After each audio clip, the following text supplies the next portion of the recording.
నేటి నుంచి ఏపీలో మహిళలకు ఉచిత ఆర్టీసీ బస్సు ప్రయాణాన్ని ప్రారంభించనుంది కూటమి సర్కార్. ఇవాళ సాయంత్రం 4 గంటలకు స్త్రీ శక్తి పథకానికి శ్రీకారం చుట్టనున్నారు CM Chandrababu. Vijayawada city bus stand నుంచి మహిళలకు ఉచిత బస్సు ప్రయాణం పథకాన్ని ప్రారంభిస్తారు. నేటి నుంచి 8,456 బస్సుల్లో స్త్రీ శక్తి పథకం అమల్లోకి రానుంది.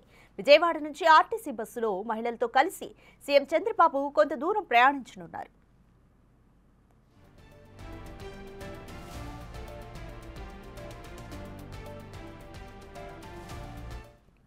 ఇప్పటికే ఎన్టీఆర్ భరోసా పెన్షన్ల పెంపుతో పాటు సూపర్ 6 పథకాల్లో తల్లికి వందనం, అన్నదాత సుఖీభవ, ఉపాధి అవకాశాల కల్పన, దీపం పథకాలను విజయవంతంగా అమలు చేస్తోంది కూటమి సర్కార్. ఇప్పుడు స్త్రీ శక్తి పేరుతో మహిళలకు ఉచిత బస్సు ప్రయాణాన్ని అమలు చేయనుంది. ప్రభుత్వం ఇబ్బందుల్లో ఉన్నప్పటికీ ఏటా 1,42,00,000 మంది మహిళలు ఈ పథకాన్ని వినియోగించుకునే ఛాన్స్ ఉందని అంచనా వేస్తున్నారు. ఏపీ ఆర్టీసీలో ఉన్న 11,449 బస్సుల్లో 8,456 బస్సుల్లో స్త్రీ శక్తి పథకం కింద ప్రయాణించే వెసులుబాటు కల్పిస్తోంది సర్కార్.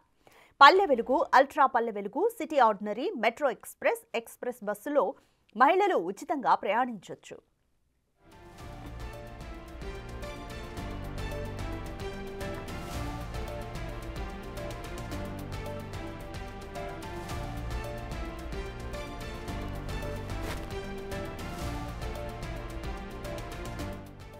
ఇక స్త్రీ శక్తి పథకాన్ని సమర్థవంతంగా అమలు చేసేందుకు ఇప్పటికే ఆర్టీసీ అధికారులు బస్సులను అప్గ్రేడ్ చేశారు. పాతపడిన హైటెక్ బస్సుల్ని 5 లక్షల కిలోమీటర్లకు పైగా తిరిగిన హైటెక్ సర్వీసులను పల్లె వెలుగు బస్సులుగా మారుస్తున్నారు.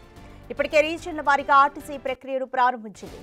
మహిళలకు ఉచిత బస్సు ప్రయాణం కల్పించే స్త్రీ శక్తి పథకం ప్రారంభోత్సవంలో మంత్రులంతా పాల్గొనాలని ఇప్పటికే సీఎం చంద్రబాబు ఆదేశించారు.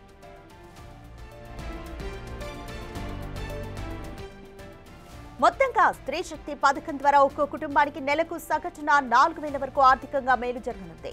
Palle Velugu, ultra Palle Velugu, express, city ordinary, metro express బస్సుల్లో ప్రయాణించవచ్చు. స్త్రీ శక్తి పథకం పేద, దిగువ, మధ్యతరగతి కుటుంబాలకు ఆర్థికంగా మేలు చేయనుంది.